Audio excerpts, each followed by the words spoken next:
going to leave John here, and I'm just gonna go back down there to make sure that Daisy finds her way up. But y'all can start introductions and do what you need to do.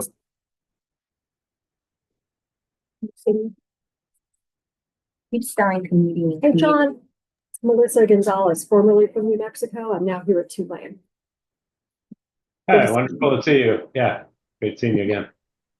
Yeah, for those that don't know, yeah, John Lee from BU School of Public Health. And I'm here. Jeff Supak with Waterwise Wholesale. Shamel Levine. I don't think you can see me, but Shamel Levine, I'm with Rise St. James, Louisiana. Okay, yeah, it's 1:30. We can get started. I think there's two people that are going to be joining soon. Jack just used the restroom. Yeah. And Daisy. Do we lose somebody else? We lost Rashada and Joe. Joe, okay. Yeah. Yeah, so our charge question is, what is the most important aspect for our committee to consider? Important aspect of the cumulative. Yeah, for the report. Yeah, with our charge questions. I would say cumulative impacts. For the room parishes, I would say the high concentration of industrial facilities, that are close together, and the increase in pollution, which leads to other health issues like asthma, cancer, upper respiratory illnesses, rare forms of cancer.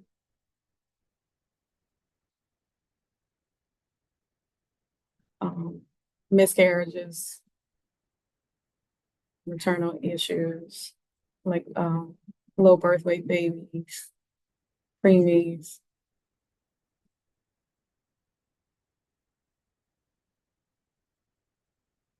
And I'm sort of follow up on that really quickly is that, so if you look at the, Louisiana Tumor Registry reports, they'll say that these counties are not elevated above a certain level, but they're small area. So the population is lower. And then when they group them into different groupings, it isn't quite, it just still doesn't show enough of what's really happening. So I think what's missing from that, and as we always know this with the tumor registries, is there's additional, the lived experience that's there. That I'm not sure why it's not showing this way, but I mean, a good part of it is just the small sample size, small area. It's a small area issue that, when you keep parsing it out smaller and smaller, it doesn't show up. So, and you will have people saying, and this is really common in Louisiana, to actually say, "Oh yeah, there's no problem. There's no problem with cancer. No problem with health vectors," because it doesn't show up in the official data. Yeah, that tumor registry is flawed, to say the least. And it doesn't capture the true numbers of people who are being diagnosed with cancer and dying from cancer. Because my understanding, they go off of the death certificate, and it may not indicate cancer. And if you just become incidents. I mean, there's no cancer center here in this area, so where do they go? So anyhow, there are issues with that, and then a lot of naysayers about the tumor registry. So even calling it cancer reality, a lot of people say no. And so it's the question is, what is the most important aspect for our committee to consider? And I guess framing that, like considering, so our committee is kind of brought together for a particular reason to write a certain report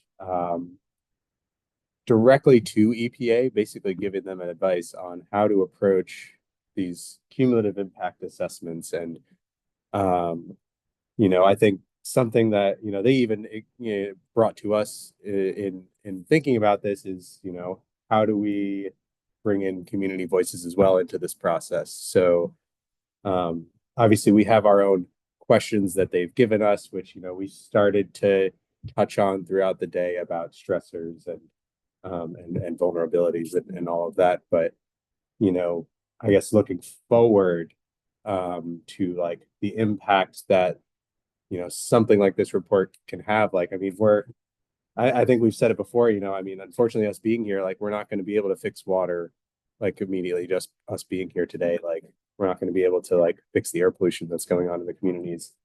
But, you know, what is it like? We have, I guess, the EPA has an ear to our report. Other federal agencies, other state agencies, like they're looking to the academies and these types of reports for advice on how to approach these topics. So, you know, what, you know, this is kind of a catch-all question on like what else needs to be considered, you know. Part of EPA is sponsoring the report. I believe this is ORD, the Office of Research and Development. So I just was talking to ORD. oh And I was on a workshop about this when I was a star. yeah. So it's just, that's why I was asking, because, well, I'm glad they got the community voices that they wanted included in this. So should we add, maybe we, to answer the question from the perspective of like, this is Office of Research and Development that helps set policy. But, well, they don't set the policy, they do the research that helps inform the policy. So if they want community voices, this is where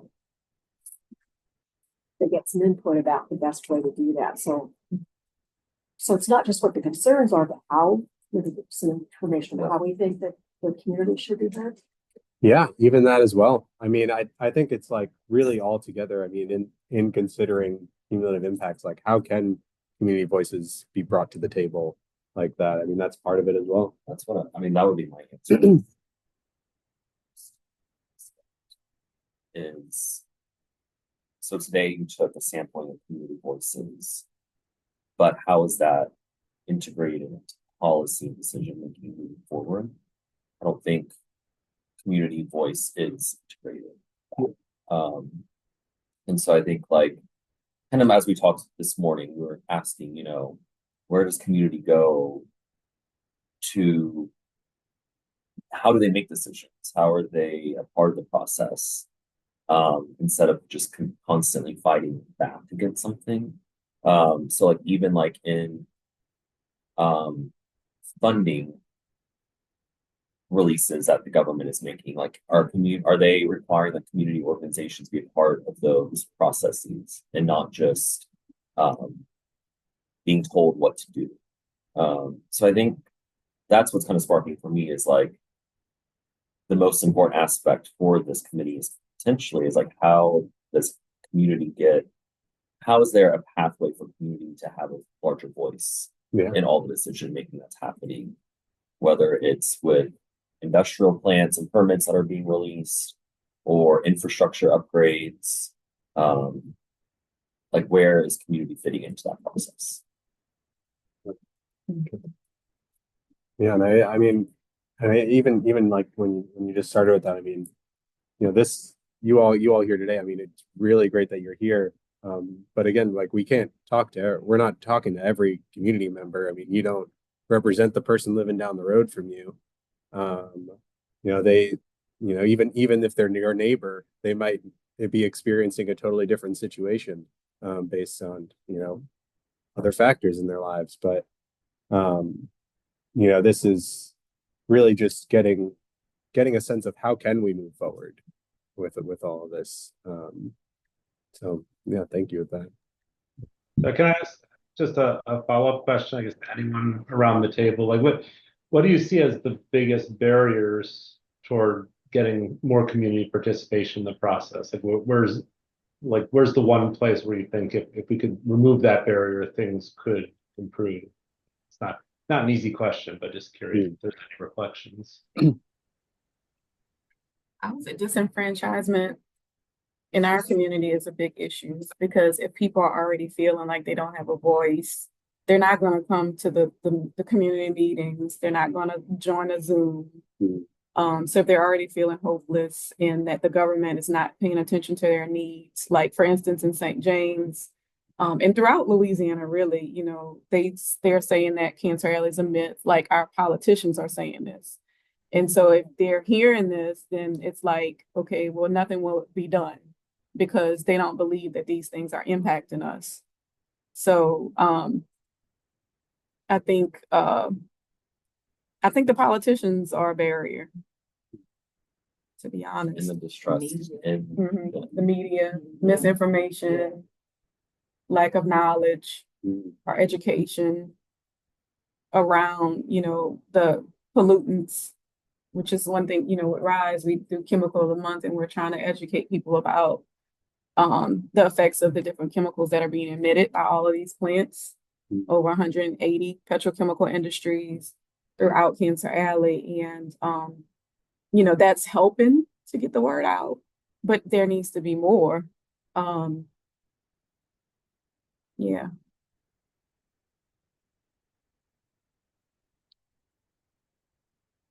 Yeah, you just mentioned the media and that kind of role in that and information. I mean, is there a way to even feed into that loop? I mean, there's so many different avenues it seems like that can be approached.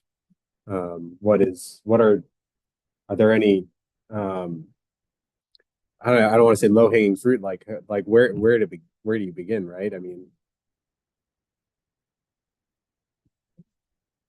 actual information.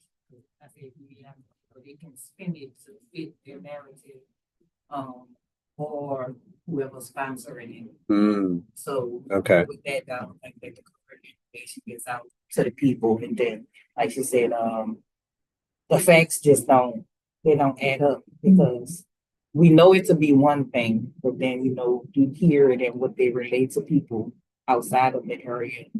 Hear it from media and politicians to be something else. So that's where It's like Yeah. it's like downplaying those issues. Downplaying it and then also pushing jobs over people. Like, so they'll say, oh, this benefits, the economy because you're adding jobs to the economy. Mm. And so it's like people are choosing between a job and their health. forcefully Yeah. because you Yeah. want to survive. Right. So you don't take the job because you have to meet your hand. Mm. And they're using that kind of narrative Mm-hmm. then to continue the cycle. And this is decades of using that narrative. So even like Black folks in our communities, they're saying it as well. They've bought into that narrative that, oh, this plant is going to bring jobs. But then when the plant comes, our people still aren't getting those jobs. Yeah. We were hearing a little bit of that yesterday from Raymond, and from Verdell and Joe, Mhm. walking through. It's, stuff one of the big, facilities might come in and then they're bringing in management from Connecticut and New Jersey and wherever Yeah. else, but not Yeah, from the local people. On the low level, people are driving from Biloxi, Mm. from, outside of Texas. yeah, Mhm. outside of the Arkansas. state, but those they're bringing them in to get the job. Yeah. The locals are not. The facility in Wallace is not bringing in Wallace folks. Right, Yeah. right. And then the state offers tax incentives. So they get tax exempt from, paying local taxes, state taxes when they come into the state. And so they have these incentives, but we don't get tax exemptions. We still have to pay our homeowners taxes, but these industries don't. So it's like the community loses out because the tax revenue isn't coming into the community because they're being exempt for 10 years or more. And then after 10 years, they change the name of the plant and then they apply for tax exemptions. So we miss out on a lot of tax revenue. Outside of Mhm. area as well. Yeah, and they pay lobbyists to go and lobby the politicians. So that's another barrier too. When we're outnumbered by all of the corporations, lobbyists, they, like Air Products hired like maybe 30 lobbyists during the last legislative session. And so they get to the politicians before we get to them. Mm. Where is that same kind of money then coming to the community organizers? Mm. Yeah.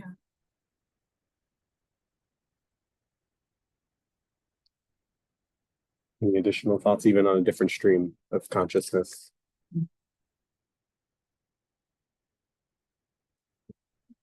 On barriers, so a lot of barriers, but here relative to a lot of other places, there's a lot of community groups. Yeah. And so if you just, how many people are here representing community groups? So I think there's already an amazing infrastructure here for that.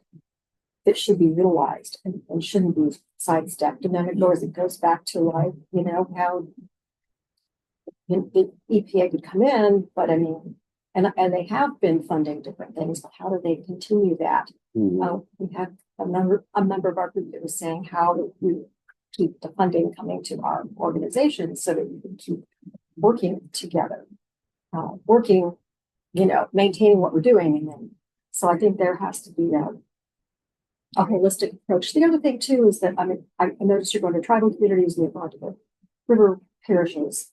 I don't know where else you're going in the country, but I think you'll already notice that, you know, even coming to the river parishes, there is a wide variety of communities that are here that are impacted in different ways. And so that's why people, like, you'll say New Orleans East has got these particular issues. New Orleans is having these issues in the city, you know, out in the more rural parishes are having these other issues, particularly the closer they are to the petrochemical industries. But they're also kind of facing these issues that they have something that somebody else wants. And so people are getting displaced for the people that have the money that are moving in or the resources and the reason the petrochemical industries are there is because of the location. You know, it's not just the low-hanging cheap land. No, it's not. It's the location. They want that location. Yeah. You know, there's a rich history here that it has to not be ignored with why New Orleans and why this part of the river is as industrial as it is. I mean, it's been at a crossroads for 300 years or longer. So, you know, it's strategically also very important for the United States. It's a strategic oil reserve here. You know, we have jets flying over us every day, all day, every day. You know, the Navy follows, and we have the Coast Guard here. We have a lot of military presence and oversight here. There's a lot of things happening here that they're hard to meet the eye until you've been here and you're like, there's something different here. So to recognize that this is a very rich area in many ways to have, but you know, people get displaced because there's other groups that want what they've done. So so the history has to be woven into it, just like with the tribes. And then of course, you know, the tribes are all different. There might be similarities, but you know, they're still different entities. So that's useful for Like the context is really important. context is so important. Location is so To important. go back to slavery, Yeah. you know, and the role that the port played, you know, the ports up and down the river, the fact that the bridge in Baton Rouge was built lower, and so the ships can't go up the river. So that's why we have Cancer Alley. They're all stuck They're all between concentrated. that Yeah. area. Yeah, they wouldn't give them money to do something. The government was doing. Yeah, it was UV loan. And he said, okay, great. Yeah, so he just built a little too low. So the bridge is too low, so ships can't go past it. You have to get the tugboats and the barges and underneath. So that's There's a the lot of reason why it's intentionality so, around yeah, the it's environmental concentrated. Oh, Like, yeah. Even if, and not to switch it from that, but like even to look at like urban renewal projects in New Orleans, like why I-10 cuts through an African American neighborhood that once was the Black Wall Street of the South and now has been totally decimated because of a highway that cut through without any community involvement. So Cheryl Austin, who's in the room today, grew up in that neighborhood. She watched it being built, but no one got community involved. No one was, they just plowed all the oak trees that were there and there was a highway. So there was no community talk, like there was no opportunity for community to put their concerns on the table. And this is the oldest African American community. Neighborhood. In the country. So And the there's intent, an I-10 cuts right through it. so the intentionality and the context, I think is highly important to part of this research. I think it's not just, it's happening, environmental, like it's not just climate change, you know, it's like climate change is almost the least of the worry when you start to look at the whole context and then how climate change then exacerbates the whole issue. Yeah, it's like it sounds like a lot of attempted erasure of history in that way. removing a community and displacing them elsewhere. Yeah, and the same thing happened in that same neighborhood between the French Quarter and Treme. They actually cut a whole neighborhood of the Treme out to build a park for the community, but then they put a fence around that whole park, so no one can enter the park from the Black community that they destroyed, and the rest of the Black community that was remaining. It's facing Rampart Street, which is the French Quarter. Yeah. And it's a horrible park. Like it floods, it causes more flooding to the neighborhood. It's not taken care of, disinvested, and yet it's still not even an asset to the remaining Black community that was left after they destroyed like 300 homes and displaced us. So we built a highway in like 3 blocks. Well, what about the VA hospital that was, that whole corridor on Canal Street, how many people are displaced? Oh, yeah. When there was already a hospital. Several blocks Yeah. of a hospital. Yeah. So there's like I think it just goes back to what y'all are saying. The intentionality, the context is important. So that same neighborhood has flooded 7 times Last year. in the last year from not a major rain event, from a regular rain event. Yeah. So the assumption is that the water is being diverted from the French Quarter, which is high land, into that neighborhood as well. I did hear a chime in the other room, which I'm gonna check my thing. It may mean that we're moving around, in which case, sorry to cut us off. I'm sure this discussion will go on into the next rooms, but thank you for that. And I will show you to the next room. We're going, I think your group is going to go back into the main room. Okay. And Yoshi, you can stay here, and John, you can stay here, and we'll move on down. Stays here. Yeah. Sorry.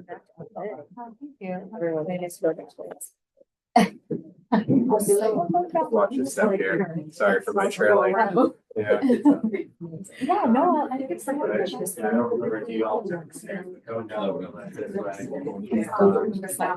Yeah, back to where we have lunch. The social capital here? I think y'all will. Yeah, so here's all these things are happening, but maybe to know. Just swapping homes again. Welcome. Yeah. Okay, y'all wearing us out. Y'all wearing us. Congratulations on going back home. I heard you Thank say you. something. Yeah. You had to pay for earlier. But Yeah, no, yeah, because you're the industrial hygienist, right? yes, I'm an industrial hygienist. I was telling Kristen, I was like, That's Oh, hygienists. Yes, occupational health. not the teeth. Yeah, not the feet. Yeah, environmental health. So yes, I'm very We have to interested get in those. together, tell. All right, please, meet Yoshi. Yeah. We were hanging out together today. Yeah. Arthur Johnson, please let him know. Okay, I will. I'll let him know. He was responsible for my organization getting a $15,000, a donation last year. Oh, okay. Oh, are you doing a time? That was so, oh my God. And he's so excited about working with Xavier. He's so excited about it.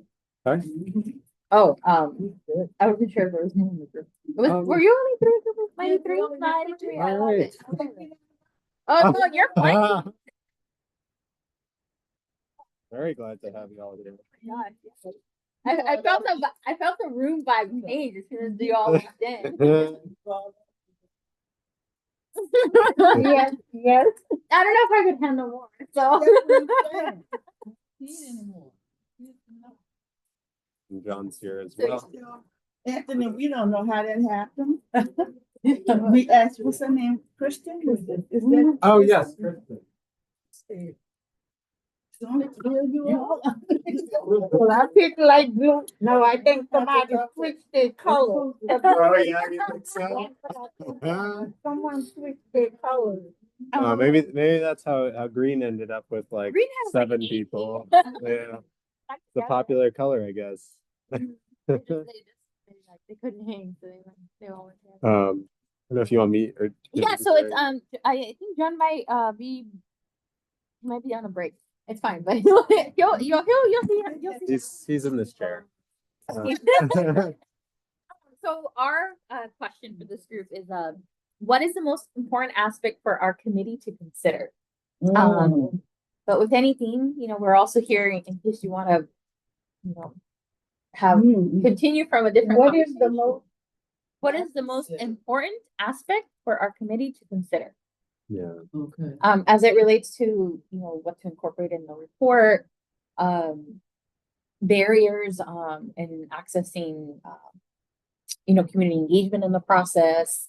Or if this is your channel to feel like you can speak directly to the EPA, I mean, we're going to be I guess our report is meant to advise them in a way on how to conduct these assessments, these cumulative impact assessments, and part of it is how do we incorporate community voices into those decisions. And I mean, y'all are the experts here in your community. I mean, your community members know best what's going on in your community. So that's just a starting point. It really could be anything you want to talk about. Attend a lot of these type of sessions, Yeah. workshops, conferences, and the impact is not felt in our communities. Yeah. As it relates to it, we tell you all what the issues are, what the problems are, and it does not come back in a way that we can impact our community. So I'm just gonna stop beating around the bush and just say, first of all, I thank you all for giving us this opportunity because I'm at the end. I'm 70 years old, so I don't have a lot of time to be talking. I'm 72. But what I want to do is ask you all to become our allies with the information that we're giving, with the information that's been collected today. Let the government know that they are not doing that well of a job getting funding to those disadvantaged, marginalized, Black and brown communities, Pacific agents, all of us, the ones that need it the most. We're improving and transforming our communities on all levels, not just the environment and climate, which the environment, if you have a lot of gunshots going off in your neighborhood, that's a bad environment, regardless of the climate. Yeah. You understand what I'm saying? Yeah. And I'm saying that because I work for an organization that's been fighting for over 60 years. We first started as Treme Community Improvement Association. We folded that into what is now Greater Treme Consortium. So every issue associated with what needs to happen or what type of improvements needs to take place in our community, we've been at the forefront. Right now, it's the environment and climate change, something that was never discussed in our Black community. Only for someone my age 10 years ago to realize if we had more trees, we may not have architecture. If there was less concrete and more trees, we could breathe better. If there was more trees in the areas where the guys hung out at, maybe they wouldn't have been fighting and shooting one another because they were standing under the shade or had the time to think about what they were doing. And as it relates to flooding and what's going on now, in Treme, we've already requested an investigation take place through the Department of Justice because we are experiencing flooding on a continuous, regular basis whenever there's a heavy rainfall. And so I know the government and they work slow by 10, but we need immediate help. We need to at least know what the issues are that we have not been able to get from our utilities companies. Whether they're broken pipes, the pump's not working, whether it's litter, whether the drains are clogged, whether the contractors are not cleaning up after they do new construction or renovations, or the workers that work for these entities, like Sewage and Water Board or not Integer so much, but Sewage and Water Board, when they come out to make repairs, they leave the debris there right next to an open drain where the water is supposed to flow. So these are the type of things that, I know for my organization, I'm asking you all to become advocates for us. That you all let them know they're not hearing us. We can write it down on paper. Yeah. Half of the people that submit these applications for funding, organizations don't get funded. We don't meet their criteria, but we're the ones that know where the issues are and are here trying to solve them with little to no funding. Where I'm from, it's 55 miles west of New Orleans. And this is why we have a lawsuit against our parish of violating the 14th and 15th Amendments for clean air, clean water, and clean soil. See where all the plants are? You could take that picture off of my phone. And if you're gonna talk to the EPA, what we've been saying to the EPA when we talk to them, because we converse because of several plants in the area that have violated the Clean Air Act. We need buffer zones. This would have never happened if there were federal buffer zones regulated. This happened, and it happens in the Black neighborhood because there are no buffer zones. Now, half of the parish is on the plants, the other half is not, because they've legislated by a color code that they're not gonna put plants in this area. They're only gonna put plants in this area that's predominantly Black. So that is what we're fighting. That is what most communities are fighting up and down the river, from Baton Rouge to New Orleans, and especially the Gulf Shore. That's where you find the browning of the communities along the Gulf Shore. So the EPA, or matter of fact, we went to Washington, D.C. last month, and we told the civil committee, this is what we want. Yeah. We want buffer zones implemented through executive order, and we want real-time monitors put on all the plants so that you can monitor the amount of pollution. Do it as an executive order. That is what we pleaded to Joe Biden to do when we get out of office. And we're hopeful that something will come out of it, but if not, we're going to still advocate for it. So that is what we're advocating to the EPA and the DEQ, that's our own environmental department for the state of Louisiana. Okay. So this issue, their issue, they all stem from people exercising laws that deny, deflect, and reject that all men are created equal. That's what we have going on in our Black community. The denial that we are supposed to be treated equal. Yeah. And then the barriers put forth by the government. Mm-hmm. Stop it from excelling or moving, moving those barriers out our way would help us improve our communities. I mean, just the regulations, the forms you have to fill out, the time you putting in, filling out those proposals, all of them, they're barriers to us.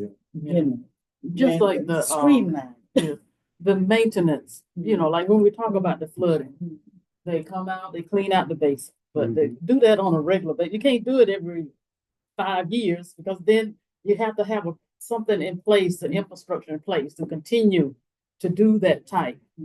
So that the flooding in the drainage and the basins, you have to maintain it. Yeah. And in more resources, or how can we, do better at maintaining, providing jobs?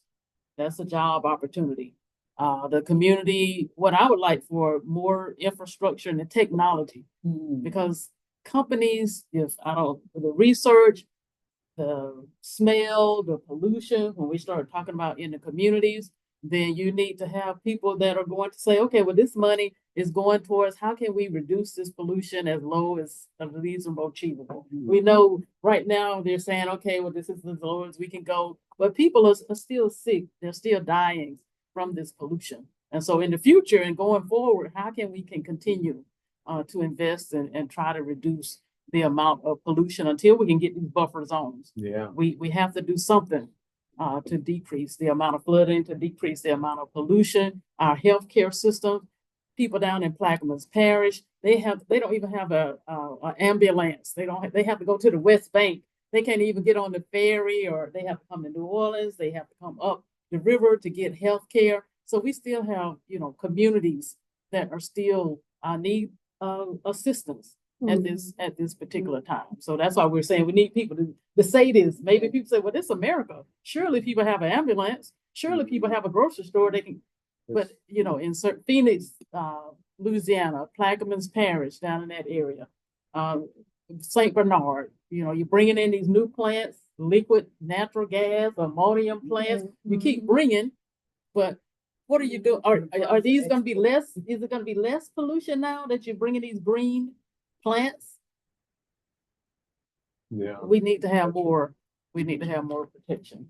Yeah. Where's the investment in the community Yes. Yes. Exactly. and the And resources? that could be in the form of training where people can take care of themselves, difficult with child. But I don't know, everything is to capitalize. Yeah, you see the headline, we've created thousands of jobs. What it really means, the construction.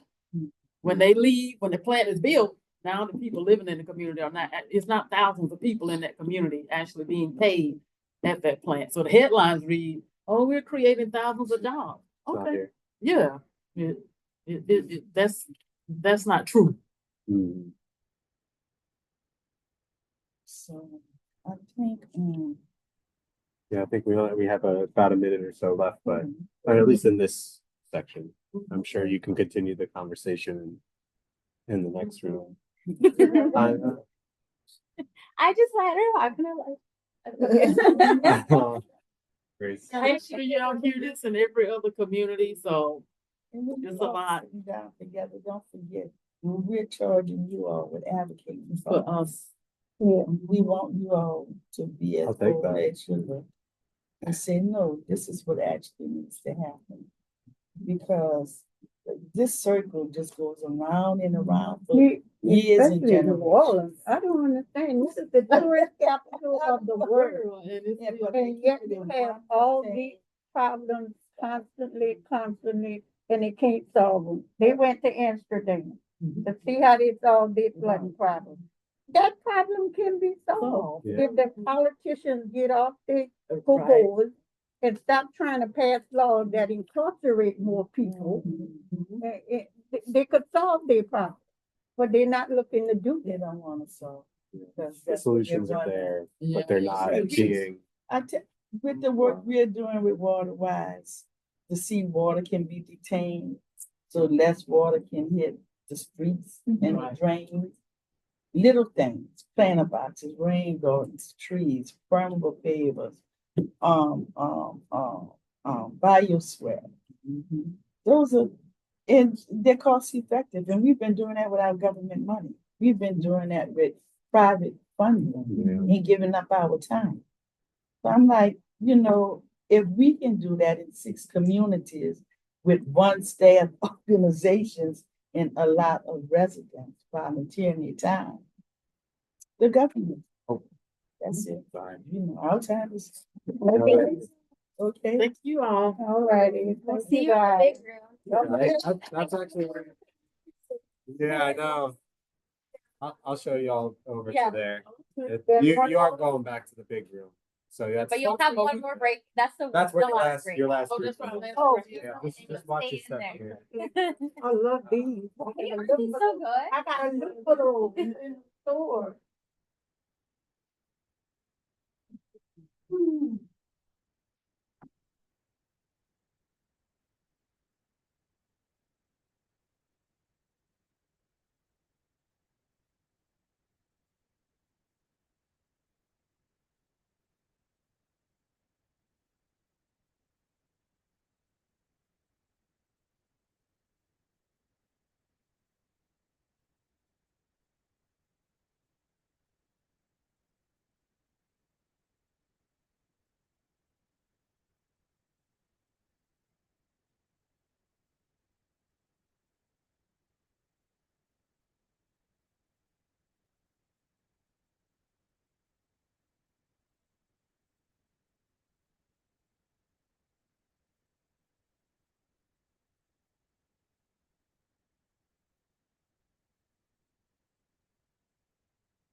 Here now that I made my own time that I went too quick with it. But Oh, It wa- did you mess up everybody's time? hope not, but I gave, You're supposed to be at 2:30, right? yeah, right? At 10:30? No, 2:30. 2:30, this particular one? No, like overall. yeah. Yeah, Yeah, yeah, right? we'll have one more. So this is our last group. Oh, Right, wait, never mind. the two, 1:30 to 2:45. Maybe we should go over. Sorry. the two other groups that have gone through, they've already gone through two like the future leading questions, and we're kind of that catch-all space. Okay. So if they want to continue their conversation on what to look for in the future, that's fine too. Anything you wanted to add, John, that we haven't been addressing? No, I mean, I think it's just helpful to be a fly on the wall and let the community folks speak. So I'm just trying to stay quiet and take notes. And yeah, sometimes a little hard to hear some of the folks, but it's been really interesting. Okay. I'll try and center you even more in the table too, if that helps. Yeah, that's it. I think it just varies. Like one of the women was very easy to hear, and then the woman next to her was a little harder to hear. So it's just Yeah. depending on how loud folks talk. Oh, I see. You messaged me before saying BRB. That's my fault. All right.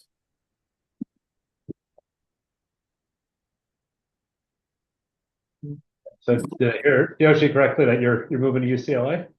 I am starting That's January.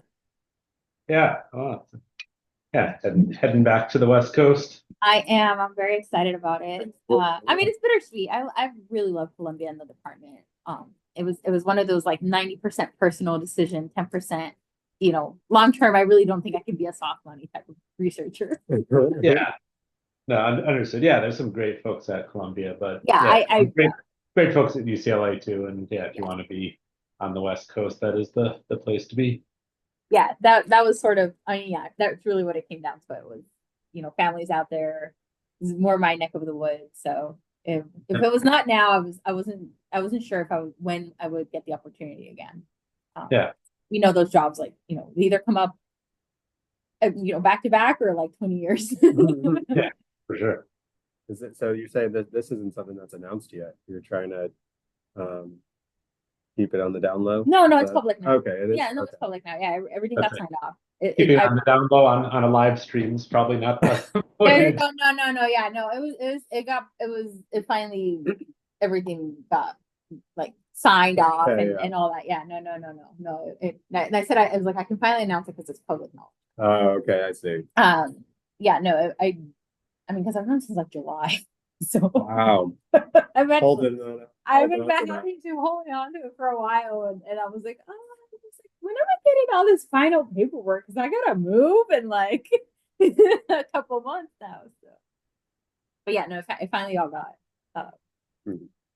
Yeah, that's great. But yeah, and I saw your department looking again for faculty, right? Yeah, doing another big search. So oh my gosh, good luck with that one. Ranks. Yeah, no, it's daunting but exciting. So a lot of amazing people out there. So hopefully we can get a few of them. Yeah. Yeah, how many, because are you doing like 3 hires or how many hires are you doing? Well, I guess this is recording, so it's kind of awkward. Yeah, it kind of depends on, it could be up to 6. Welcome back in.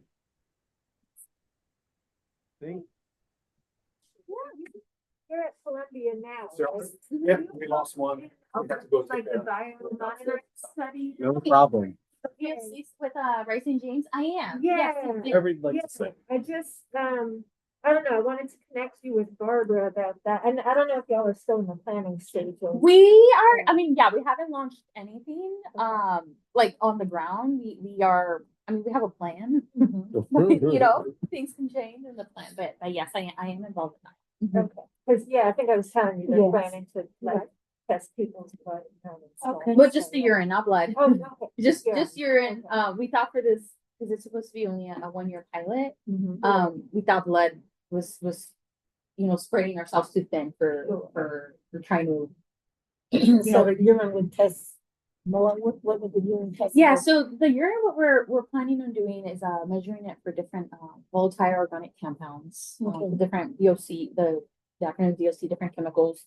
And that came from Ms. Sharon and Ms. Shamal in our discussions with them because they're our partner in this project. Okay. They talked about ethylene oxide, benzene, Mhm. formaldehyde, and some of the other big VOCs, and how even though right they do have a lot of environmental information and environmental data, what they've been running across is this whole issue of like, oh well, the politicians, they keep telling us that there's no health data, there's no human health data. Right. And so we got together and brainstormed this project, and so we're planning on recruiting 50 participants.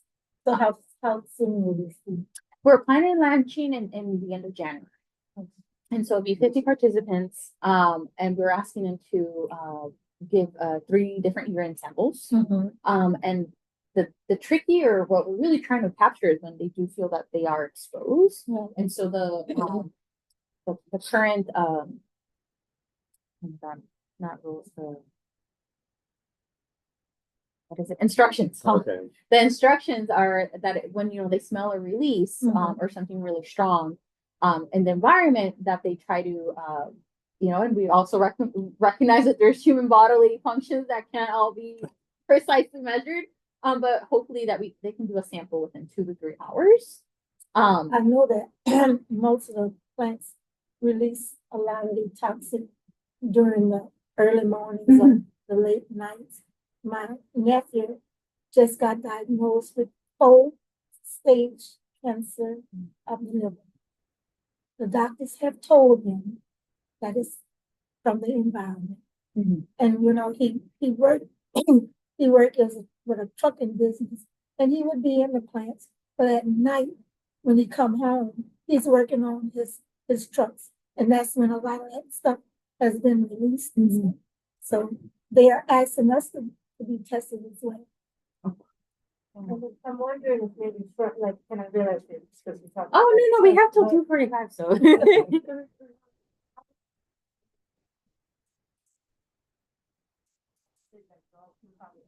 But I'm wondering if you could create like a pamphlet of because I can tell people like these are the chemicals in the air, but what about the metabolites that you should be testing for? And so I wonder if there's some kind of guide that y'all could create so that even if people can't participate in the study, they can say, okay, this is what I should go get tested for to know if I've been exposed to ethylene oxide or, That's a great idea.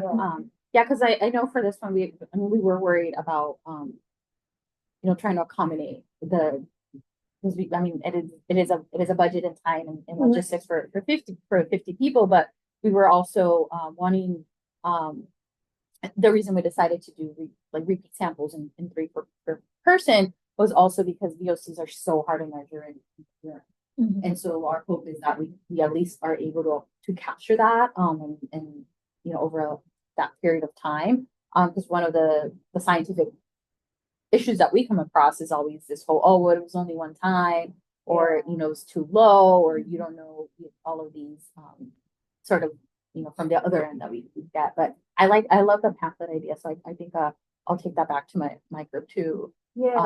To discuss, to tell them to make it part of the materials that we have. And maybe also flagging, because like the woman that I talked to, one of the chemicals that she detected was styrene in her urine. And I know a lot of stuff can come from like cigarette smoke, but I would imagine that there's some things that are, not good, that potentially could come from industry that are not going to be found in cigarettes. Yeah, that was one of those, again, for this first phase of it. We are excluding people that smokers or from a smoking home, because we knew that if not that we don't want to include them, but for this first one, that was something that we knew the other side was going to be right.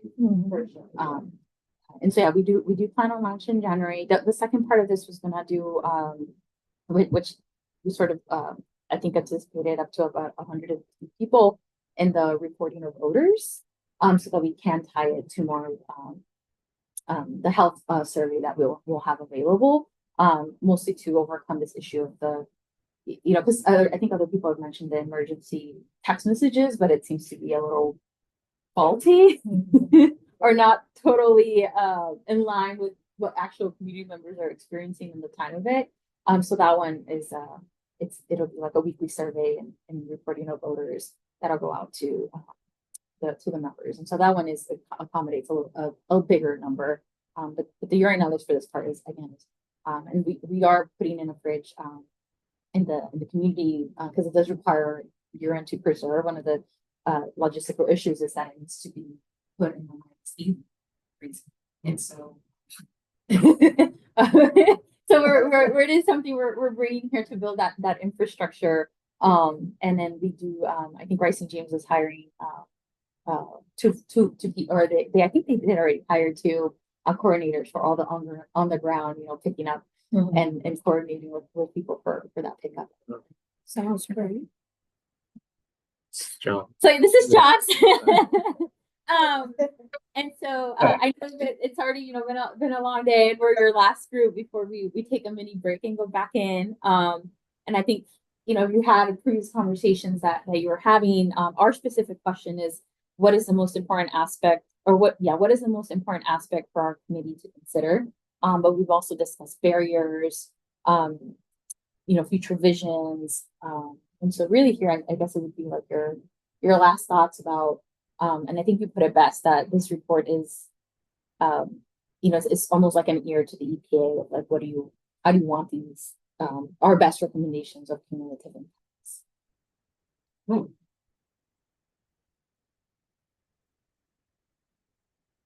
So I know this probably won't happen, but my ideal would be if y'all looked at like specific permits for specific facilities and said, hey, this new core permit was granted and there was no consideration given to X, Y, and Z within it.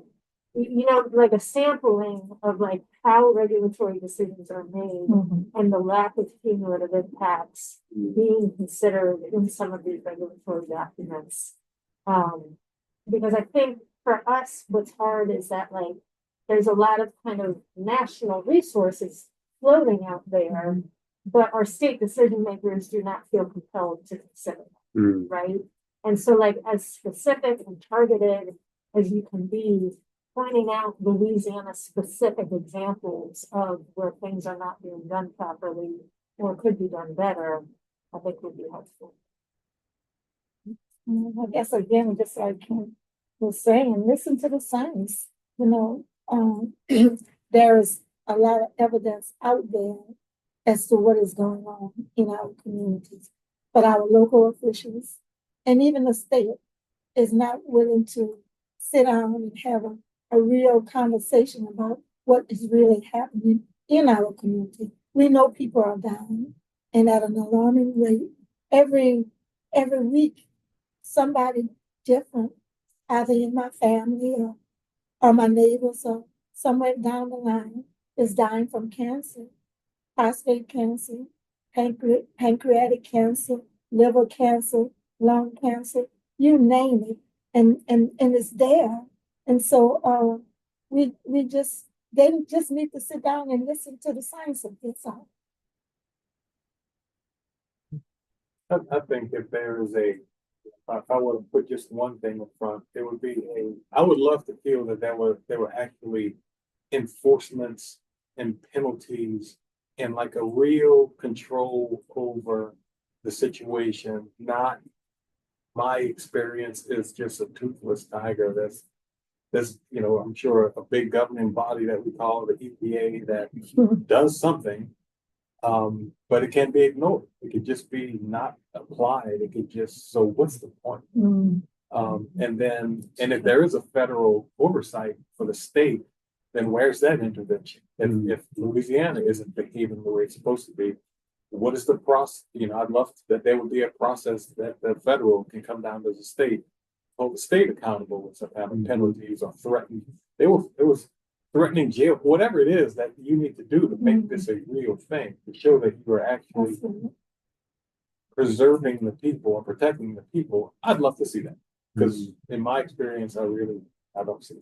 Like if Louisiana is not protecting its people, the federal government would come in and be, hey, you're not doing what you're supposed to be doing. They need for your oversight people. over that also, because they're not doing what they're supposed to do. Yeah, like if you look at maps of national violations of national air quality standards, a lot of them are in California, not because California's air is worse, but because they're actually measuring the air in California.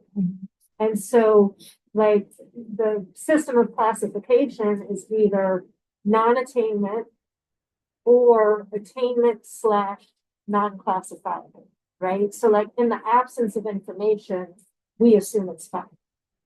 And so it makes it easy for states who are biased towards industry to say, well, we're just, we're not gonna measure it, we're not gonna look, so it's fine.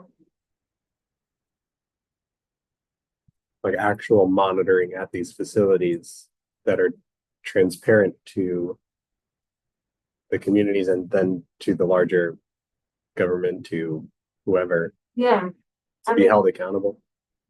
because you have some, like Marathon has facilities in Louisiana and in California.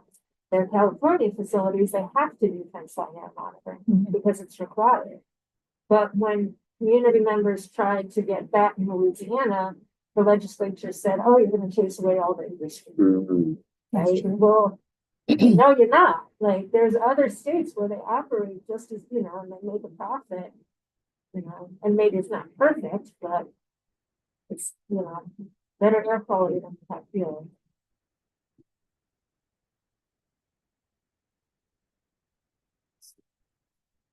I mean, yeah, I think those are things we've been hearing through this whole day. I mean, how do we hold these decision makers accountable?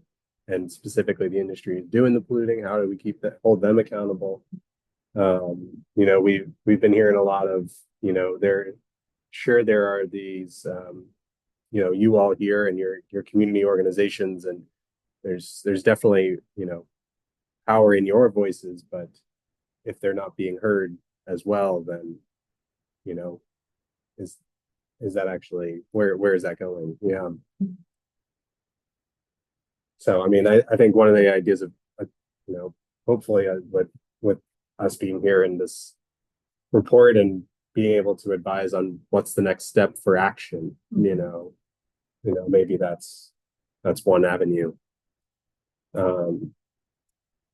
don't know if there's anything y'all wanted to add on top of that. I mean, this is, a space for us to hopefully dream big as well. If, even if there's barriers, how do we improve? There is a broader product, because I have the same experience of, there are tombstones out there, right? They're a real death toll up and down and in our little corridor of the river that this is creating, that their lack of either scientifically correct monitoring or lack of monitoring at all, or lack of finding or enforcements or whatever it is literally killing people. The industries are out there doing what they do. They get away with as much as we allow them to get away with. So kind of blaming them, sure, but there's a bit of, we can also control them. They control them in California or do a better job of it. So yeah. I don't think there's one part, there's just not one solution to it. Sure. One thing that you go do to fix it. But I do think if there is a message to say, people are dying, people are looking at the EPA, by your name, that's what you said you were going to do, and expecting that you're actually going to do it. Now, it'd be nice if there was some visibility of what the EPA is doing for us. How is it coordinating with the DEQ, LADEQ, and how is this whole thing helping me to stay healthy? I'm not asking for a lot, but breathing healthy air would be a great start for the morning. We've gone to the United Nations and spoke before the United Nations about what's happening here in Kansas. They have called out Louisiana as being discriminatory and allowing cancerality to even exist. So you know, that's been called out, but then we still don't have anything that's being done specifically for what is happening. It's still happening. We still got plants that are getting ready to be permitted to come in. A lot of the regulations have been pulled back so that they have the leeway to do just what they want to do. You know, like I said, there's a stronghold. Industry has a stronghold on the state of Louisiana, and they're using it to kill us. That's basically what's happening. We named the injustices a long while ago, and where's the action to follow that? Is Right. what you're saying. Right.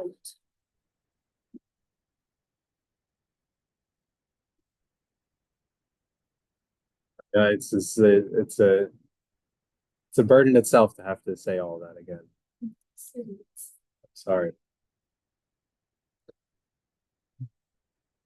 But we are still hopeful. That's why Yeah. that's why we're down here. That's why when there's a workshop like this anywhere else, we will be there because we are still hopeful that, you know, maybe not within our time, maybe not 2 or 3 years from now, but maybe 4 or 5 years from now, then our labor won't be in vain.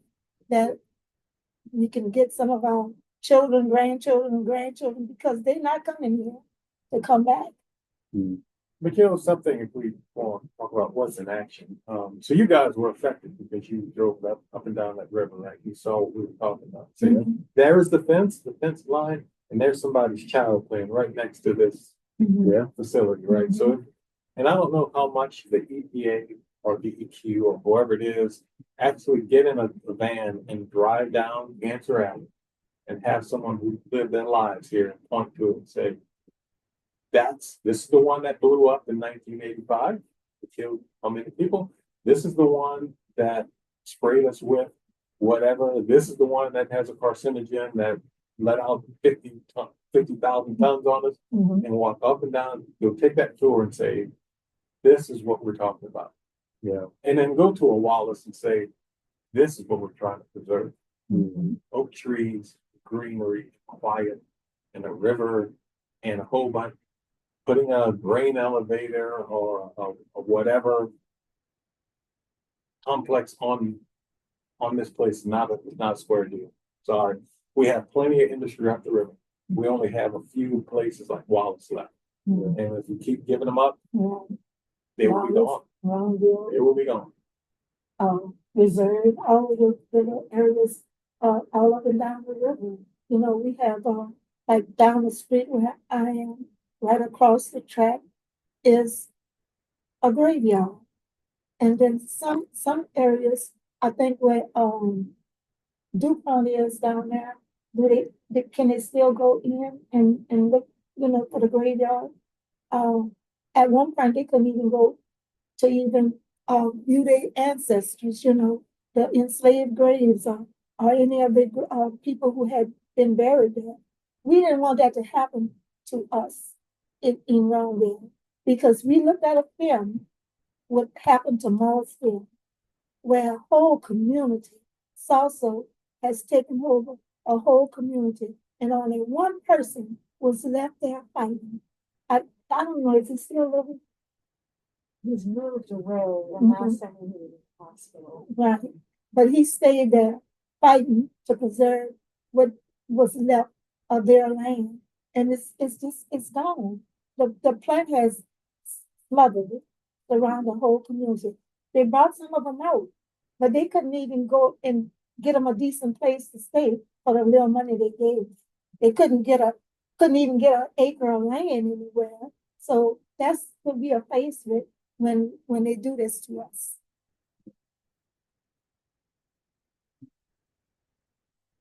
Also, just like in terms of like things to consider when y'all are writing the report, maybe think about it from the perspective of what's most valuable for like environmental advocates is to be able to point to something and say clearly, like, look, judge, the scientific experts say X, Y, and Z, right? Like sometimes I think scientists are so focused on the limitations and using language that's like general and applies to everybody. But we could really use some resources where, we can say, look, Judge, national academies or public health experts say that, the state's failure to consider cumulative impacts in permitting has, contributed to environmental injustice or whatever the case may be. Like, don't underestimate the value of obvious statements in like a scientific report. Absolutely agree with you. Absolutely. I think that's something we come to again and again at these, like those words are powerful in bringing on and change like that. So people really do look to the national academies for this not just advice, but just like a body to be the experts in whatever it might be. And in this case, it's that's why we come to a place like this is, we're not an expert in, what y'all are experiencing here in your communities here. That's why, we come to talk with you and understand what it is. Because, Yoshi, you heard a little bit about her research, but, how can we bring that back with us then in our work that we're doing? So it means a lot. Thank you. Yeah. John, did you have anything you wanted to add into this? Not to put you on the spot either. No, not in particular. I've just been like listening and absorbing, and first again, like thanks for sharing all this. I've been taking a lot of notes. I guess one question in particular, and if you don't have an answer to it, that's fine.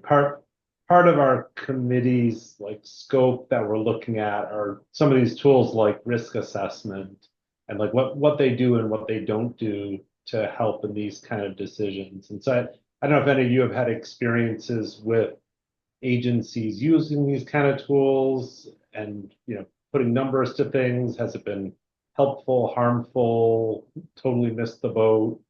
So just curious if you have any reflections on like that kind of method and tool and what it does for you or what it does to you.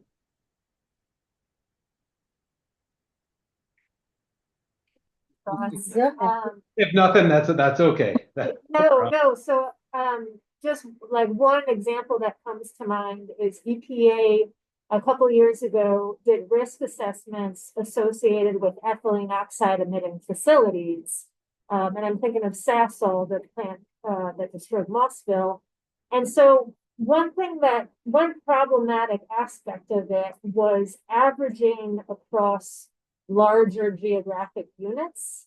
And EPA really obscured like the highest risk by doing that. So I think risk assessments would be tremendously valuable to communities in Louisiana, especially if they are done at a fine enough geographic scale that you can really identify communities that face the highest risks, right? Rather than averaging them out spatially. And I think also language in there about why risk matters is important. Again, this is like such a basic thing, but our state DEQ will emphasize words like theoretical risk, right? And like sort of frame it as, well, you haven't proven that people have actually died and risk doesn't translate to health outcomes, so it doesn't matter. Like, and the sort of argument that happens in the courtroom is, yes, there is an increased risk, but it's so tiny that it doesn't really matter. And by the way, these people smoke and they don't eat well. And those risks are way bigger. So, like pushing back against that and pointing to occupational research, national studies, and making the case that like, just because there isn't a Louisiana specific study linking benzene exposure to leukemia, like there's 100 years of research linking benzene to leukemia. And there's no reason to think that residents of Cancer Alley are somehow immune to those effects. So I think like, you know, absolutely risk assessments are valuable, they're needed.